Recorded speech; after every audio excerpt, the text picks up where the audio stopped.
Hey guys! All right, let us know. You about to freestyle over that beat? No, I thought you were gonna do it this time. I got this week. You didn't even have to remind me this time. Look at that. Oh, Welcome look at that. everybody. I hope Welcome. everybody is doing well. Welcome to On Track with All My People Live. I'm your girl Amber Peters A.K.A. Mizz P, and this is Daitwan David, aka Dr. Change. I'm not even gonna give him no qualifier. I'm just running with it because people have been respecting it. they've been respecting it. I'll give you that. They have been respecting your gangsta. As a reminder, please make sure you share this broadcast. You let people know that we are live and we are ready to serve. We have some awesome guests this week, and we want to make sure that you guys are able to see what they got to say. If you're catching this on the replay, make sure you let us know that you're catching it on the replay by putting replay in the chat so we know that you're watching it on the replay. But without further ado, we're going to get started. Let's go.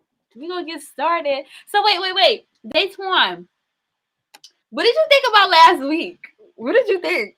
So last week I won't lie, I was feeling myself. I felt like a celebrity a little bit, right? Like so we had a phenomenal interview the week before with Mr. Darryl Roberts with the fire hat. Y'all got to see that picture. Y'all got to see Um, his hat. Y'all got to yeah, see the fire. hat.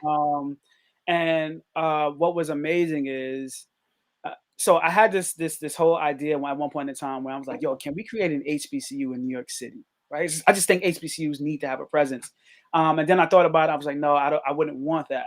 But I still want to be able to figure out how can we gain more exposure, like legitimately. And what he has created as a pathway is absolutely phenomenal. So the Harlem Renaissance Classic, being able to create a homecoming type experience for New York City so that they understand like what that vibe is like and get young people excited about the potential of looking at college as a post-secondary option for them, and also possibly being able to kind of get young people interested in particular our young people interested in HBCU. So it was a phenomenal event. I'm a basketball fanatic, so I love the Oh, games. I know. I sat Um, next to you the whole time. Y'all had to see this man. This man thought he was a coach. oh my gosh, yeah, that's just He was an all coaching from the sideline for heavy. sure. For sure. What was your experience like? Because you weren't coaching, you was enjoying yourself though. I was in there. Listen, first of all, okay, shout out to Daryl K. Roberts. I have never been to homecoming or any of those HBCU events. So this, I don't know if that's the vibe. I hope it is, because if it was, like, I definitely had a good time. I definitely had a great experience. I want to say I can't wait till next year because I know it's gonna be even bigger. I've already talked to him, so I already know the tea for next year. It's going to be big. They're doubling the amount of people. So there was like 1,000 people in the building. So Hmm. if you missed out, listen, do not miss next year. Do not miss next year. We will be giving away tickets next year also. So you make sure you link up with us. But I thought it was great. I think what I thought was really important is how he gathered the entire community. So not only did he have Bowie State and then also Lincoln, who won their game. They absolutely won. They did such a great job. And also shout out to their coach, because their coach, hands down, probably like the leadership that he displayed, everything. I was just like, wow, like didn't have to, talk crazy to his players, nothing. Everything was perfect. Shots Um, fired. I yes, had to watch shoot, you I saying said that. yes. I am shots fired. Yes, yes. Bloomfield, you know what you did. I'm putting y'all on the spot, but I think it was an excellent display for students. One, to see the sportsmanship, to Mhm. see how teams are supposed to play together. Um, the way that they put the community together. So they had people from the community actually like showcasing their stuff. Um, we had young people galore all over the place, which I thought was beautiful. So lots of school groups in the building, who came and watched the game and like were like perfect angels, like legit, like probably the most well behaved people I've ever seen at a Right, game. right, And right. those games were pretty, like they were like really lit. Like Intense. people were like really in the game. For And sure. everybody was like on their best behavior, and I loved every single minute of my experience there. And I cannot wait for next year. And y'all better not miss it, because we putting it out there, and it will be on a Saturday this time, so there will be no excuses to miss it next. So marching band, they had several marching bands, super fire. They had steppers, they had cheerleaders, they had fraternities and sororities representing, and I just love that our culture, especially on the post secondary level, was being represented, which is dope and kind of connects us to what we're doing for today, right? Like, so the whole idea is kind of leading by example, right? Like, so Darryl K. Roberts has his vision that he's trying to get into middle schools to be able to try to promote to middle schools and middle school students to be able to, kind of transition into this. So like a pipeline, right? Like just creating more early access and early awareness and doing it very intentionally and strategically, right? Like the carrot stick approach and being able to kind of make sure that young people have some kind of incentive to be able to explore these things.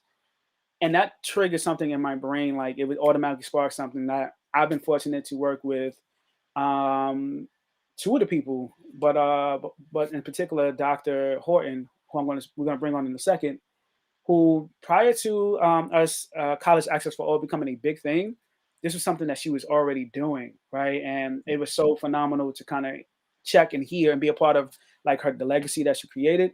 So I just kind of want to get into that. Let's get into introducing our guests. So we're bringing on Dr. Jameela Horton, who obtained her associate's degree from Oswego State and a bachelor's degree in education from Mercy College. She went on to obtain her first master's degree from NYU, New York University, in early childhood education, and a second master's from Baruch College in school leadership and district administration under the New York City Leadership Academy program. Shortly after graduating with her degree in school leadership, she created a new school proposal which provided the opportunity for her to become the founding principal of the Middle School of Marketing and Legal Studies in 2007 at the age of 29 years old. Phenomenal. In 2019, Jameela obtained a doctorate's degree in education from Sage College in Albany, placing her in the 6.5% of Black graduates across the United States who successfully obtained doctoral degrees. We're going to give it up. Currently, Dr. Horton has over 20 years of experience within the Department of Education that is inclusive of teaching across grades 3 through 8, serving as an instructional coach where she supported and teaches building their instructional pedagogy, and serving as a school principal for the past 14 years. Within the next few years, Dr. Horton plans to delve into educational policy and write books geared towards creating a toolkit of educational resources and strategies that can be utilized to help teachers and school leaders create successful and impactful learning communities. She is also considering teaching at the collegiate level as well. While the future is promising and offers a multitude of options, Dr. Horton is confident that educational reform is a gift and a passion that she will continue to use as a catalyst to empower and impact this generation and those to come. Let's first welcome Dr. Jameela Horton. Dr. Woo, J. woo. Hey, Come I'm on, so Black Girl excited to be Magic. here. How are you guys? Thank you for Fire. having me. Yes, thank you for being here. And you are one of our esteemed guests. We're super happy of being able to have you on here to kind of showcase what you have done, leading by example, and hopefully inspiring educators, families, parents, districts on what are the possibilities considering the limitations. And we are going to make this super special because you have recently, a few minutes ago, just been reunited with one of your students who you did not know actually is in college. You had her in your middle school, Yeah. right? So it's been so long. So Azaelia Francois Brown, she's Ooh. currently attending City College. She is a sophomore. She is majoring in communication with a minor in business, and she's a former marketing and legal studies student of Dr. Horton. And in a few minutes, y'all are going to see why both of them are here today. So we're going to welcome her. She's not going to be nervous. You're going to see she's going to have a big, beautiful smile. Azaelia Francois Brown. You got to say the whole name. Azaelia, Woo, welcome, welcome, welcome. welcome, Woo! Azaelia. Hi guys. All right, all right, all right. So, Amber, kind of lead us into our activity. We want to make sure the guests are welcome and loose and ready for what we're doing. All right, guys. So this is our game of this or that, right? If you've seen this show before, you know we do this before we get into the real tea. Because we want some crowd participation. So if you're on, and even if you're watching on the replay, we want you to play with us.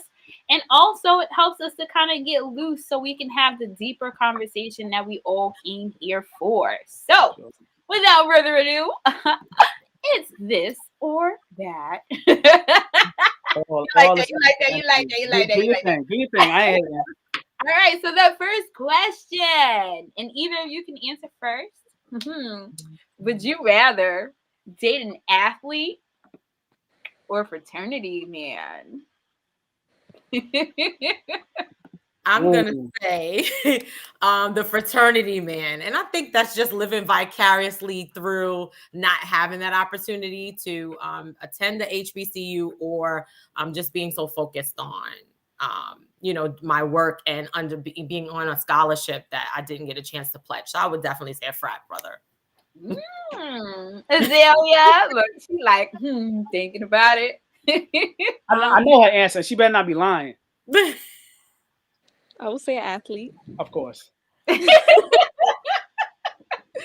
course. I would say athlete. I am big on sports and just understanding what the game is all about. So I would definitely say athlete. Oh, some loving basketball type of situation. I love it. Next question. Would you do a sorority or would you rather be on a cheerleading team? I'm going to definitely say a sorority. A sorority. I was a dancer, so I had that experience. So I'll definitely say a sorority to make it more of a well-balanced Jameela. Got you. I would say a sorority also. Mr. David knows why.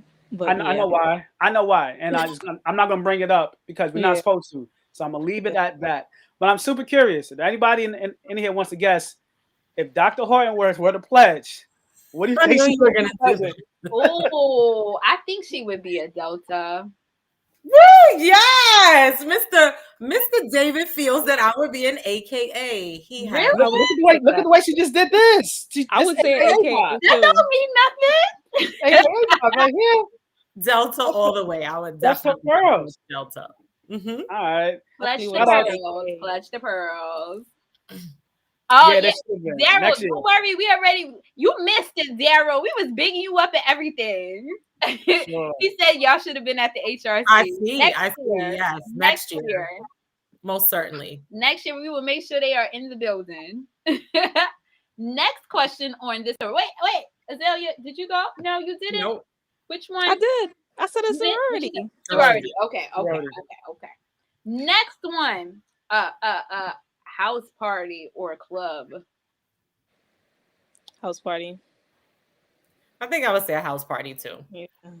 Most definitely. I've experienced both. I think a house party is a little bit more intimate. And I think about my experiences, before social media and all that stuff, not going to tell my age. We had a ton of house parties and those were the best that you would ever attend. Absolutely. The best parties by far. Yeah. All right, next one. Oh man. Sneakers or stilettos? Sneakers. Well, if this was 10 years ago, I would definitely say stilettos, but I'm gonna go with the sneakers now. I gotta keep the pace. I got a lot going on. So definitely I'm gonna say maybe we should have sneaker-lettos. I guess we can say, but right now, since I have to choose, I'm gonna definitely go with the sneakers. The stilettos, honey, that's a special occasion right now. Azaelia? I said sneakers. Yeah, I'm with y'all on the sneakers. Yes. Yeah, I'm a stilettos in the club was cute for a song, but not cute on nobody's feet. No, thank you. Absolutely. I want to keep the corns away, Mr. David. I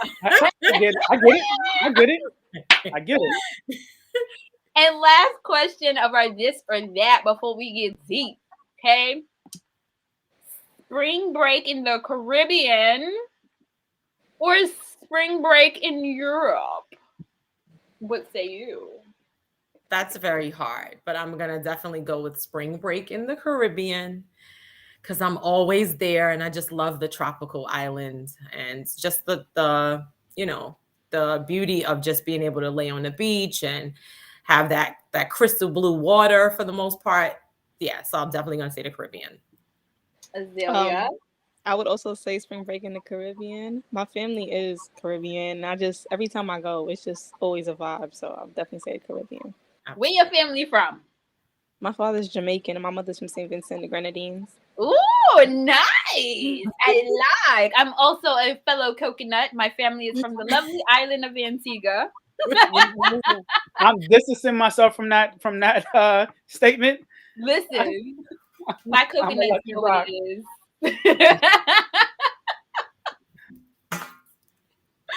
All right, so we gonna get deep, y'all. So, Daitwan, you want to set us up for this? Yeah, so I'll set y'all up before we Amber asked the first question. So one of the beautiful things about having both of y'all here today is and Daryl said South France is like the Caribbean. I respect it. I respect it. I want to get there one day. But one of the beautiful things about having y'all here is we're able to see the direct impact of a vision, right? Like a student that started out in a school that had a vision and a particular mission from the principal and the impact of it. And it's kind of tying into like why we do what we do and when it's done in an effective way, what it looks like. Amber, I want you to kind of lead in with the first question with Dr. Horton, so Yes, that we can kind of Dr. get into the Horton. So, question, because we seem to ask this question a lot because we always want to kind of get in the mindset of like where you were before we get into like what you are doing now. So, like the question for you is like, what influenced your college choice and journey when you were in high school? That's a very interesting question. Um, so I don't feel like I really had the exposure to choosing a college. I'm a first generation grad. So while my mom was a police officer, and while she did attend some college, she only went for 2 years. So I'm first generation grad. I didn't really have those experiences. And unfortunately, I had a really horrendous guidance counselor who pretty much did not guide me, didn't expose me to HBCUs, and or just a wide variety of different choices. I really remember him saying to me, you look like you're going to be a nurse. So why don't you attend these schools? He only exposed me to city colleges and state universities, which is how I ended up at the State University of Oswego. Not really putting forth much effort into the choices I was making. I just knew that I wanted to go to college, and I didn't want to stay home. I felt like that might have been a distraction.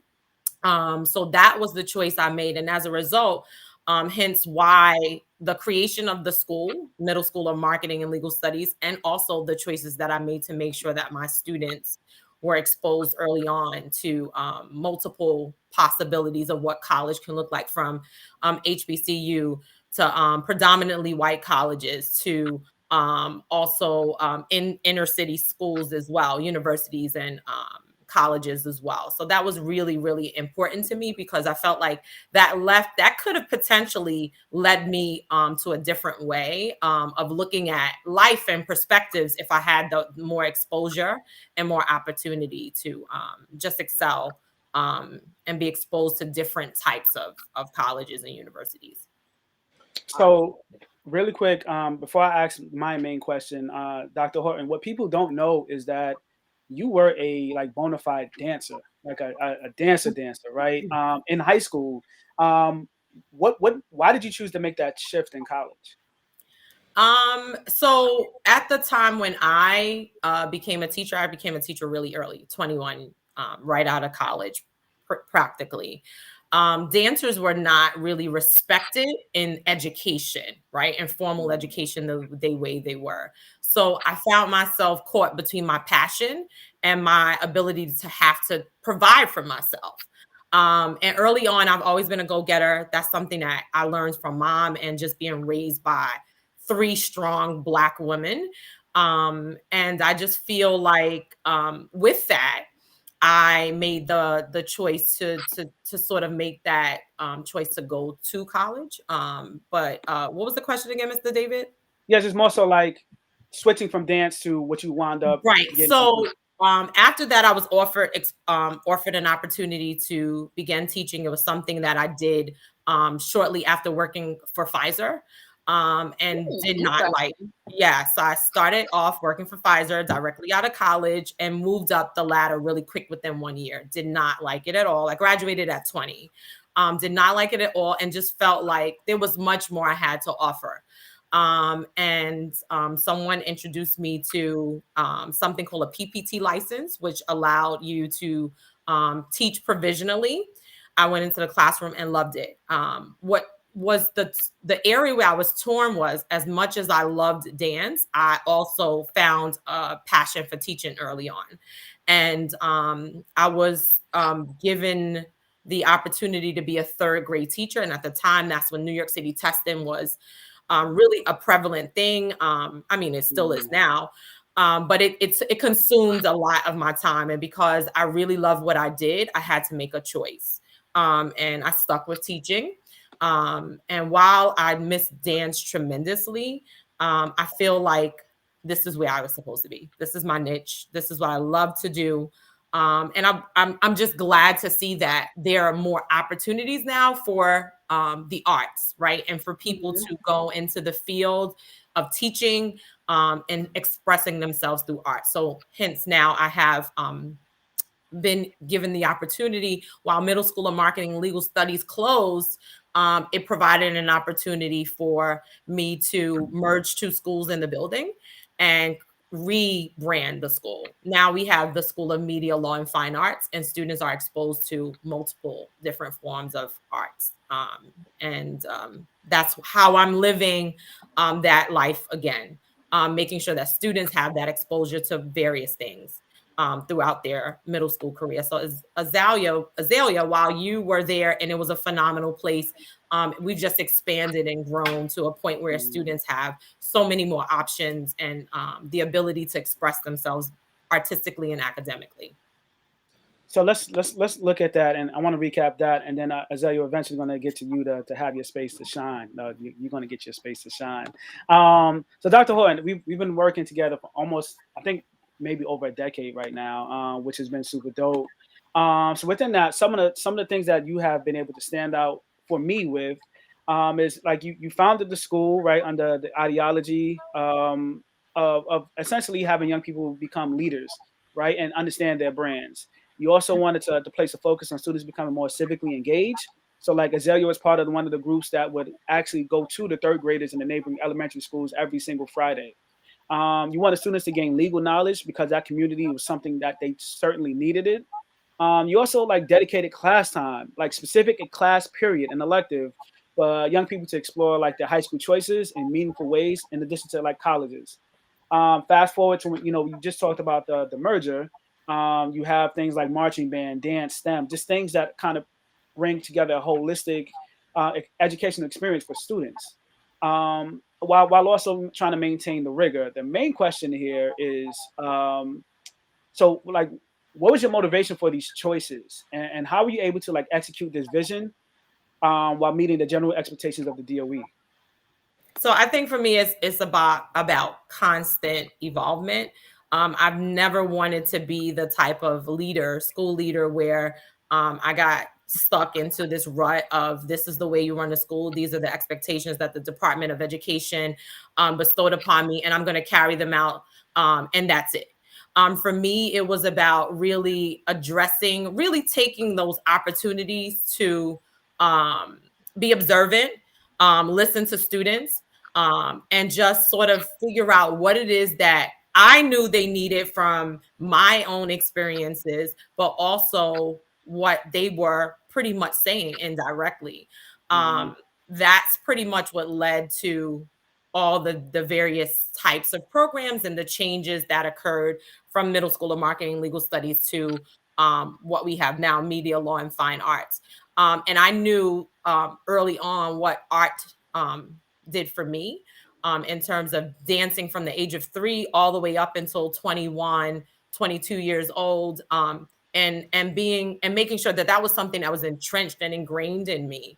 So I knew that those experiences were important. It just, at the time of the opening of marketing and legal studies, that was just not something that I knew was marketable at the time. So sometimes you have to find a way to get in and still provide opportunities for students that you know are going to be valuable. Hence the marketing, the legal studies, them being able to build their brand, and then being able to use that as a platform, as a catalyst to where we are now.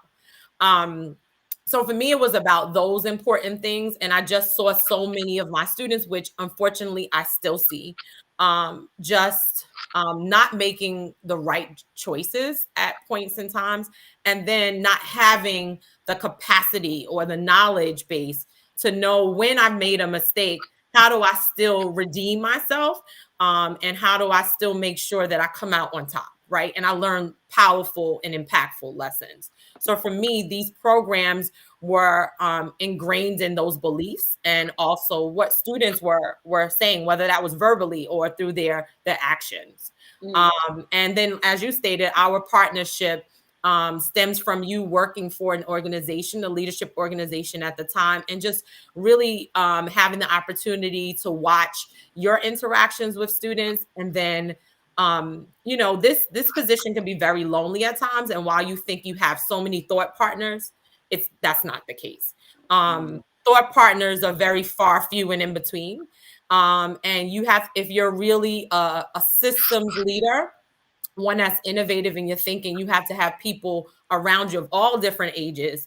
But you also have to have people who have experienced different things to bounce ideas off of. And Mr. David became one of those thought partners for me early on. So when other people may have thought my ideas were more outlandish than innovative, he would be that springboard or that cheerleader who would be like, yeah, that sounds dope. Let's do that. Right. And that's one of Mr. David's favorites.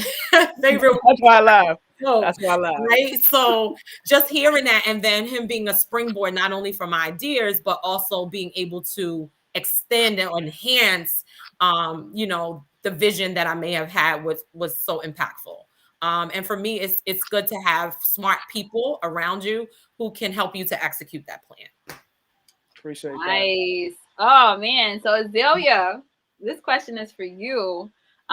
Based on everything that has been talked about, because it's like I've been at the school, so I know like it was a vibe. There's a lot of things going on. There's lots of programming for students. But I want to ask you, what do you like recall about your experience, and how do you feel like it shaped who you are today? Personally, my experience at MLS, it was a very rocky road, kinda. From my personal experience, how would I say this?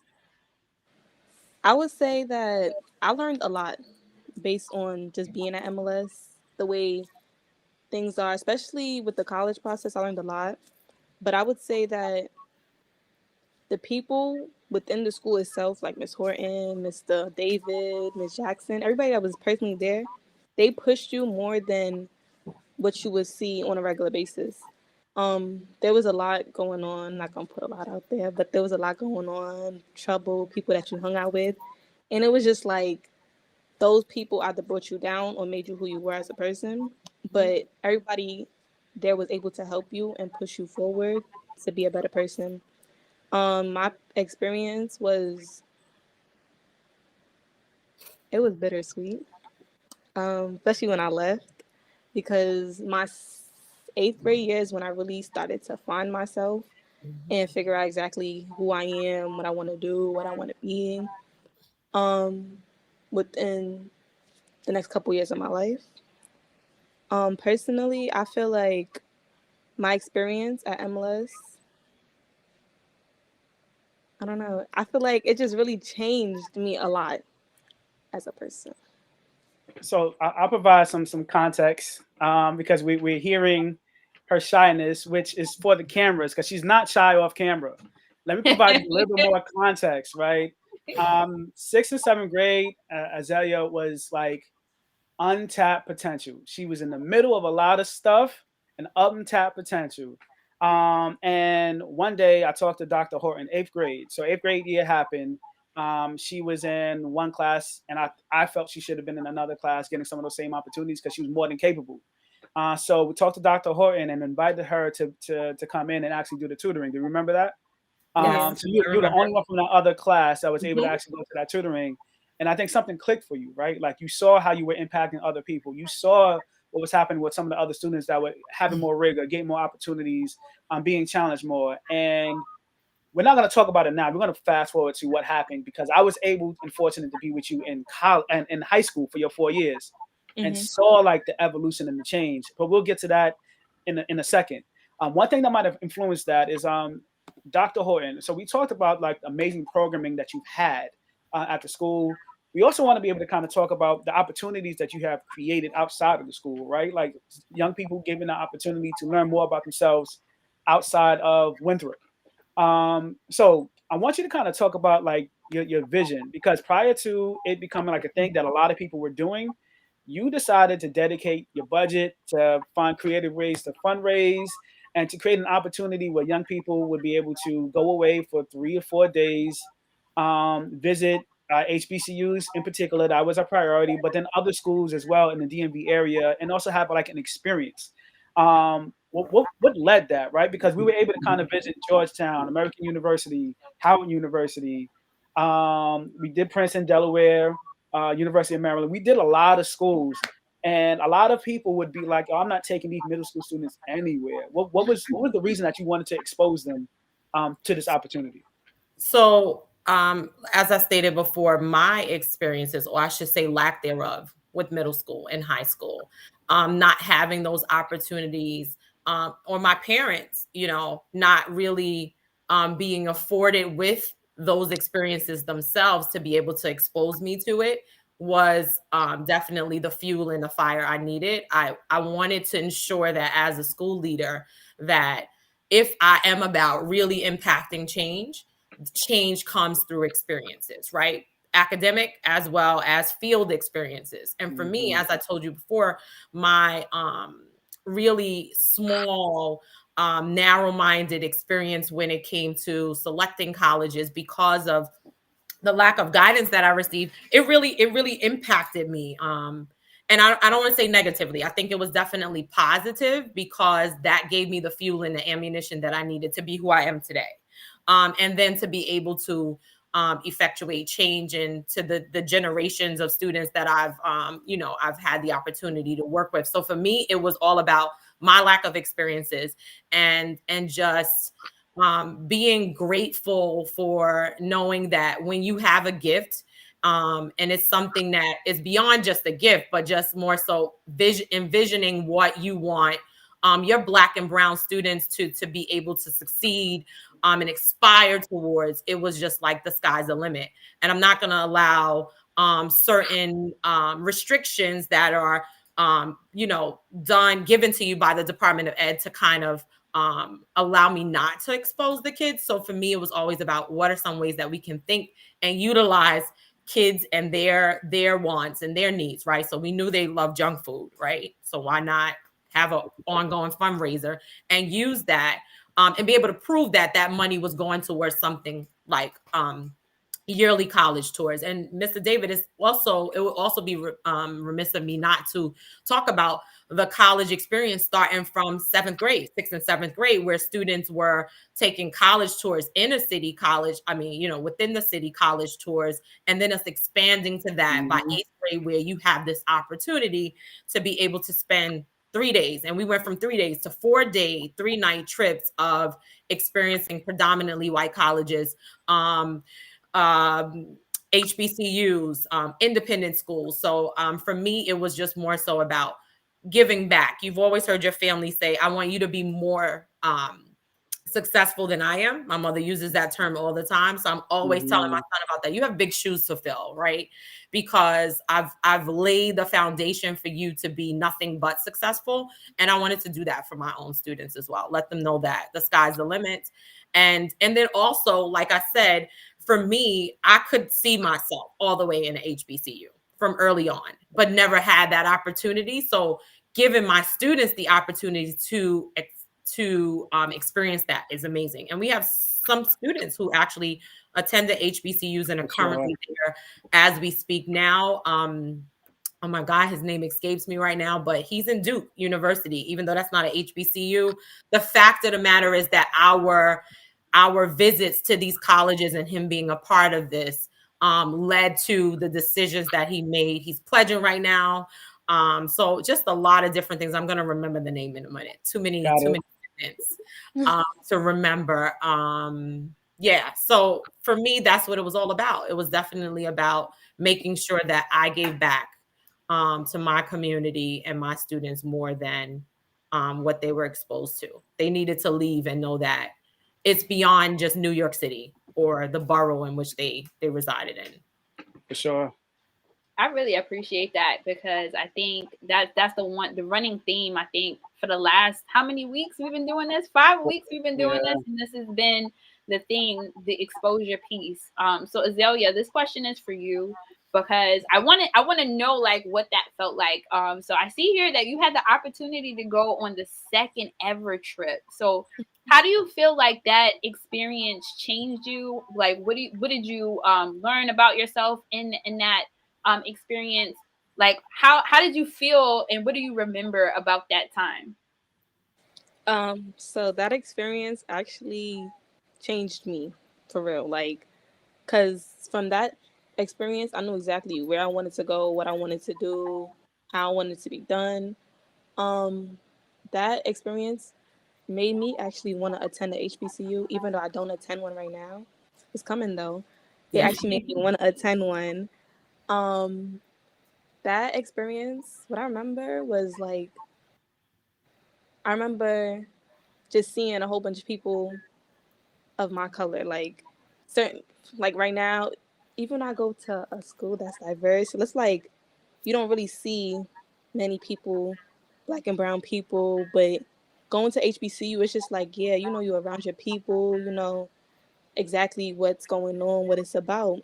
That experience actually, I can't really say a lot, but yeah. So you had fun. Yeah, I had fun. Well, So yeah, she had fun. yeah, they have fun. We know for a fact they have fun. I had to stay up late because of the kind of fun that they were trying to have, and just. But you know what, Mr. David, it made us smarter, right? For sure. So you guys, we tell you all the time, the things that you do, it just makes us more sharper, right? Yeah. So we find a way to survive these trips and still have our adult fun.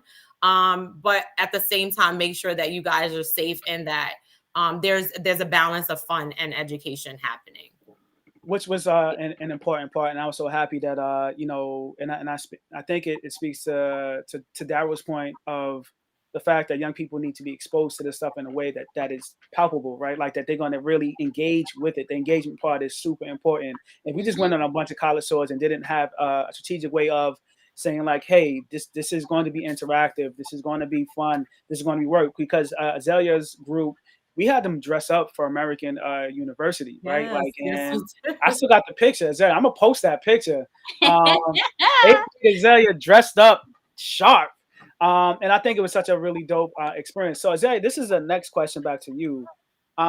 So in your 8th grade year, right? I don't know if you remember, but Miss Ramos and Mr. Brown came to the school your 8th grade year to really like speak to y'all about the John Jay, right?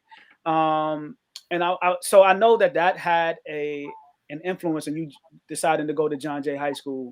So I want to kind of be able to look at what are some of the factors that got you to actually choose your college journey? Like what influenced that after middle school? We understand the college, so we understand MLS had an impact, but what did you do after MLS that kind of influenced your college journey now? In high school, I was able to be a co-founder of my youth leadership council, where we was able to make multiple changes. We brought no bullying campaign. We brought annual potlucks. We brought fundraisers. We was able to work with outside opportunities like I think it's called Southwest Student Voice Collaborative. We was able to be able to build upon what it was. It started off as 3 of us, and then we just kept evolving and bringing in more people to be able to make sure everybody's voice is heard. That opportunity actually also helped me bring in, I forgot, a professor from HBCU. He actually came to the school. Forgot his name, but he was friends with some women that helped with our leadership council, and he came in. He spoke to us a lot about everything isn't what it seems to be in a picture, but how to expand more on life. I took that exact saying what he said and took it upon myself to actually listen to what he was saying, because now that since I'm in college, I don't look at things as, oh yeah, everybody's like college is fun and stuff like that. Like college is really real life. It shows you what everybody was talking about. Like it's just a life experience for me. Got it. So just to kind of like recap, you went from 6th to 7th grade all over the place, right? Like never a bad person, never a bad, like you were just making, you were just all not living up to your potential. That's what it was. Not living up to your potential. To 8th grade, just like seeing like, no, I actually have the potential. I believe what they are saying for myself.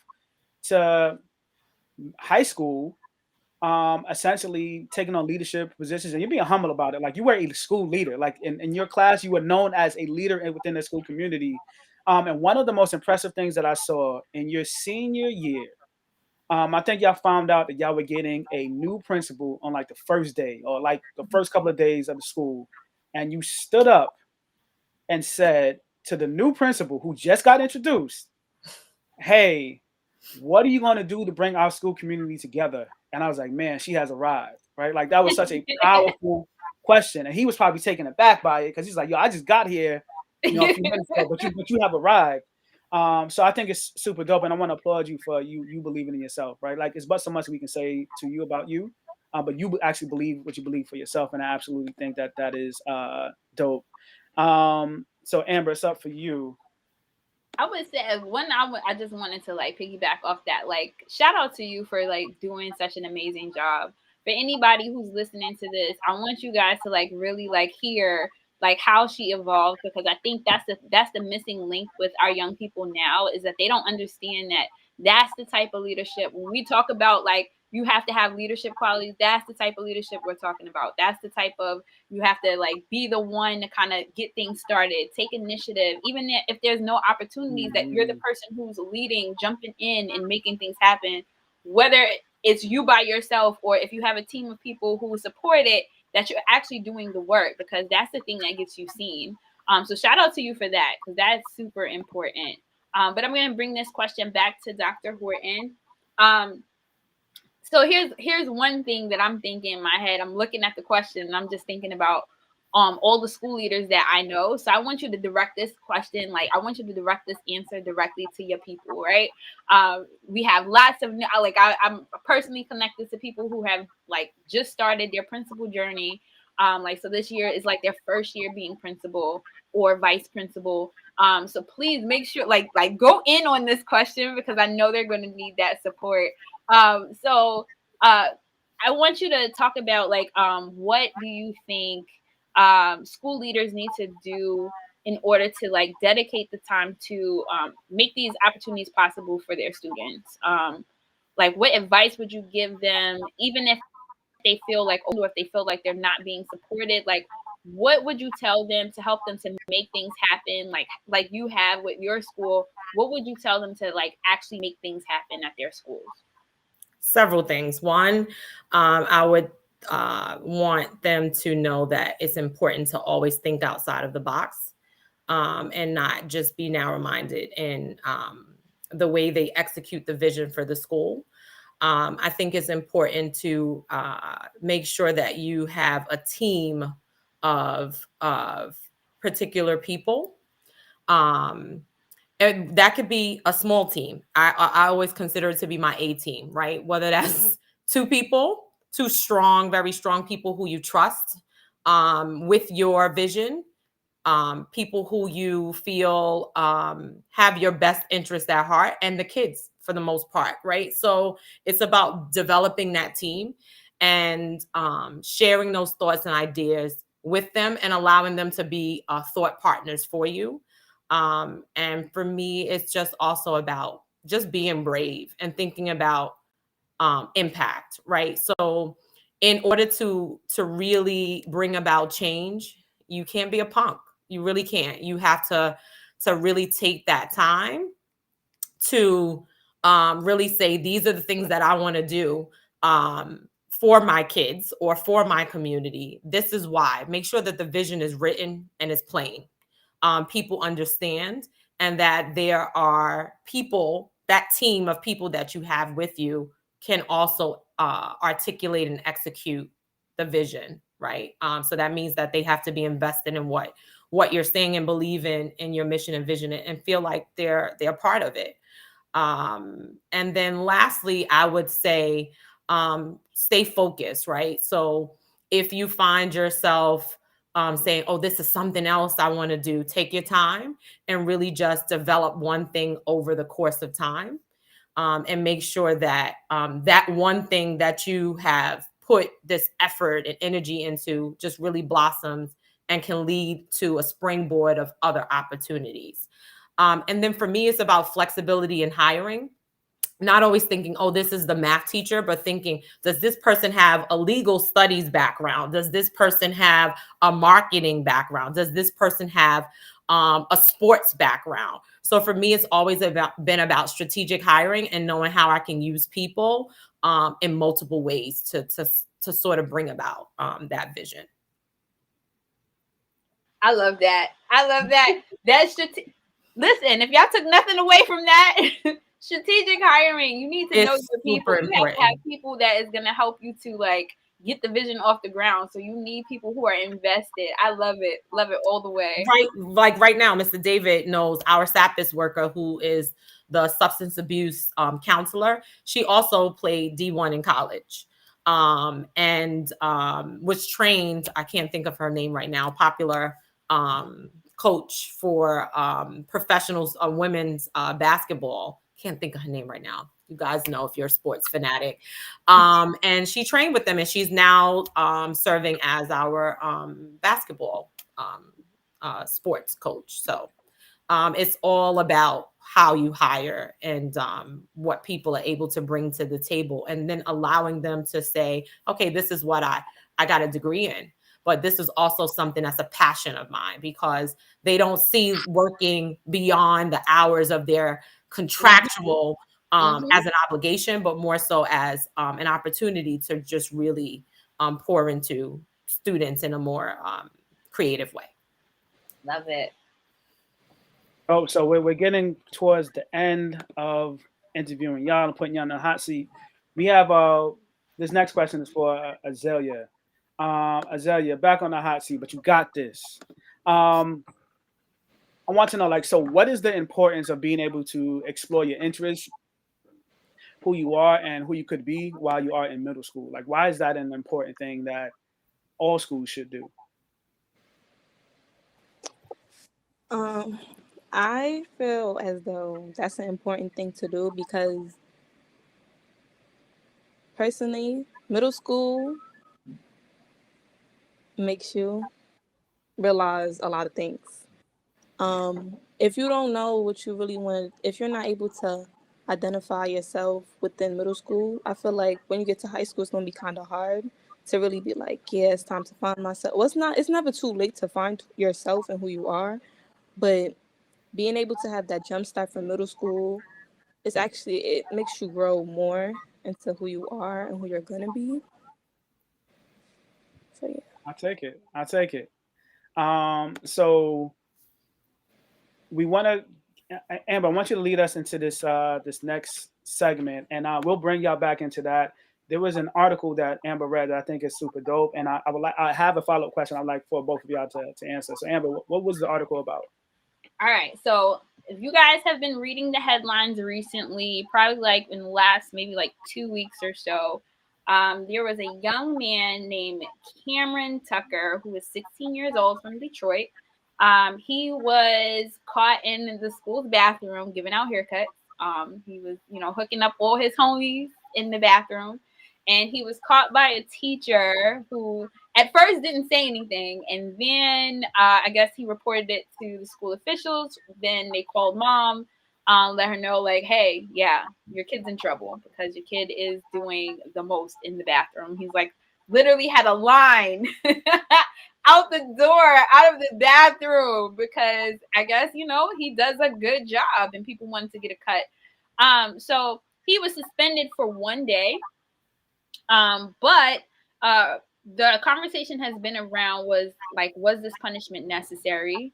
And also like thinking about this young person who obviously has a skill, like has a real talent.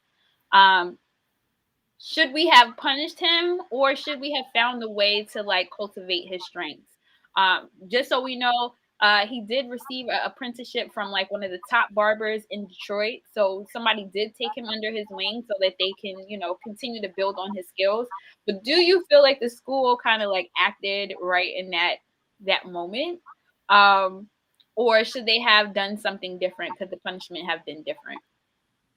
I definitely think. Oh, you want me to wait, Mr. David?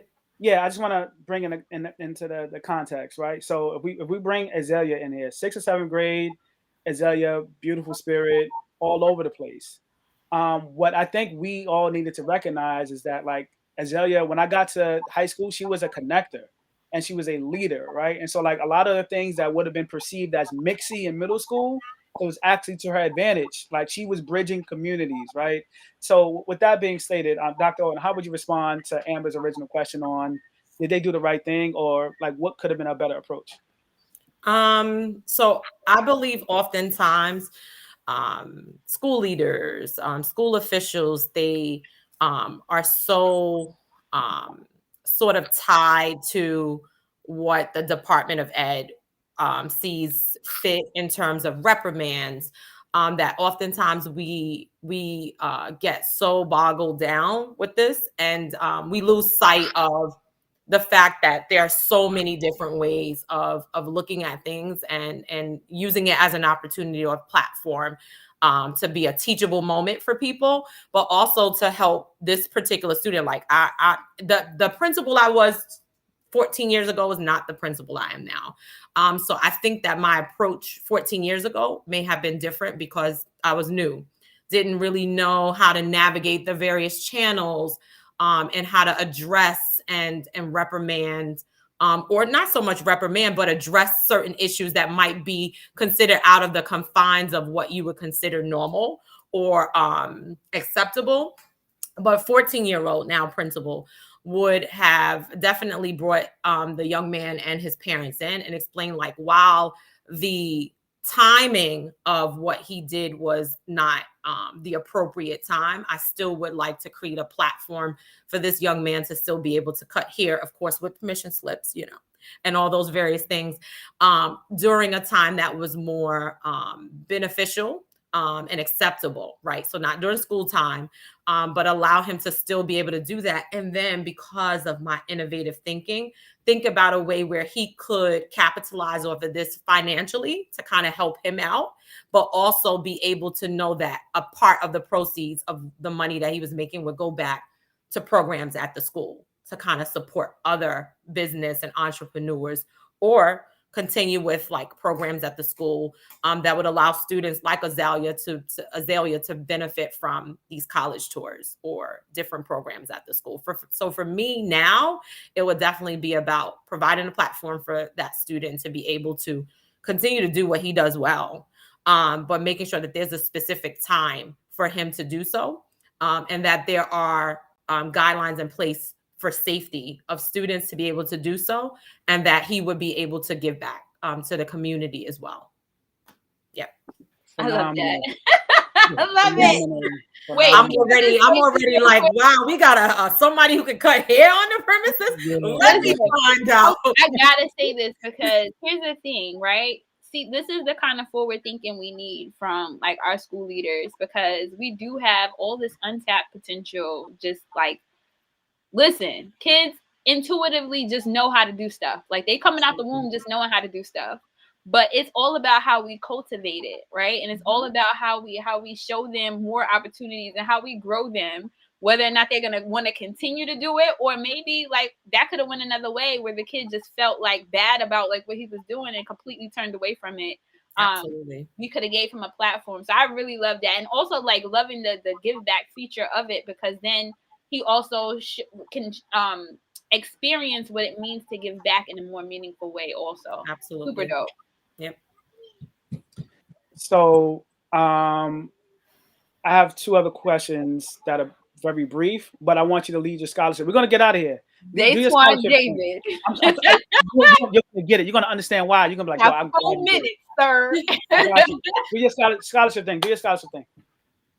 Listen, y'all, because Daitwan be trying me, y'all. So of course you guys know, like every week we kind of bring you this money conversation because we want you guys to know that there is money out there for you. Not only that, like if you're a school leader, if you're a school counselor, or any of those type of things, these are opportunities that you can give to your students because they gonna need money to go to college. So first we have Burger King. The Burger King scholarship is open now and it ends on December 15th. So you want to get on that as soon as possible. If you use this website, you can go directly to the application. Please share widely with the senior you know and care about, because they could be the winner.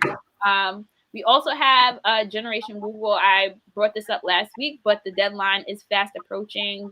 December 10th is the last day that you can apply. The scholarship is more for students who are interested in the STEM programs, engineering, computer science, and so on and so forth. Really great opportunity. Anything that is dealing with Google, you're going to get A1 experience. So please make sure you have your young people sign up for that. As always, make sure you download On Track for College, my mobile app, so that you can get links to all of these great programs and such and so forth. If you want to find more scholarships for you, or you want to introduce more scholarships to your students, definitely download the app today.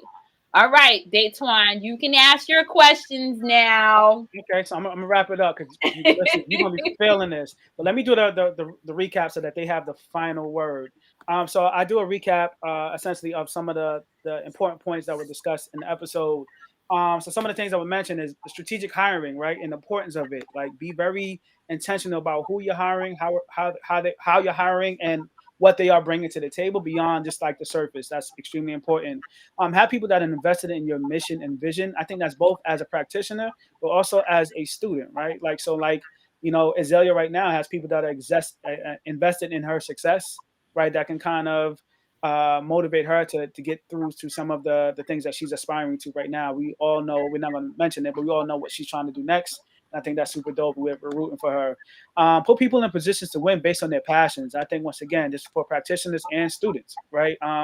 Dr. Horton mentioned that sometimes when people are able to engage in the educational spaces based on their passions, they're not worried about the clock or the check. They're worried about the outcomes of what it is that they want to be invested in. Super fire. Let's create opportunities for teachable moments. I think Dr. Horton has created those, and Azaelia has been able to learn from them, and also has been able to kind of lead those teachable moments with some of her peers as she got to high school, found herself, and became a leader. Provide platform for students to capitalize off of their own talents. I absolutely love that for so many reasons. A lot of our young people, their natural talents are often demonized, or other people are being able to capitalize off of it. And so that is a huge concern for me. And I'm hoping to bring on somebody in the next couple of weeks that'll be able to speak directly to that, because it's changing in one particular area or landscape.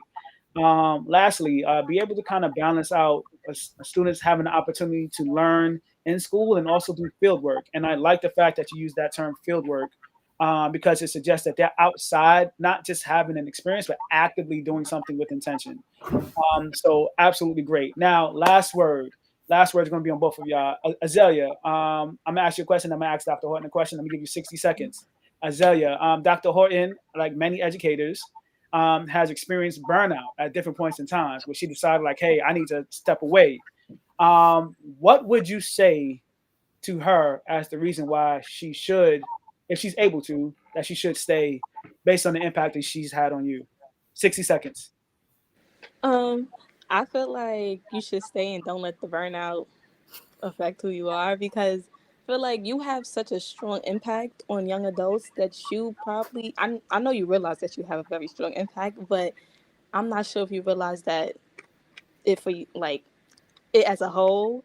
And I feel like this is quick. I don't know, but I just feel like don't give up, kind of thing. Don't give up. She has an impact. All right, Dr. Horton. You met Azaelia probably when she was an 11-year-old. We're not going to state her age right now, but she's a sophomore in college. So several years have passed by, and you haven't aged a bit. I'm gonna make sure that you feel good about yourself in that statement, right? So with that being stated, Azaelia is now she's a young woman. What advice would you give to her as she's trying to navigate her young womanhood, adulthood, these college spaces, trying to find herself in terms of this next level? So I would definitely say, Azaelia, stay the course, right? Don't underestimate your potential and make up excuses for why you can do something later.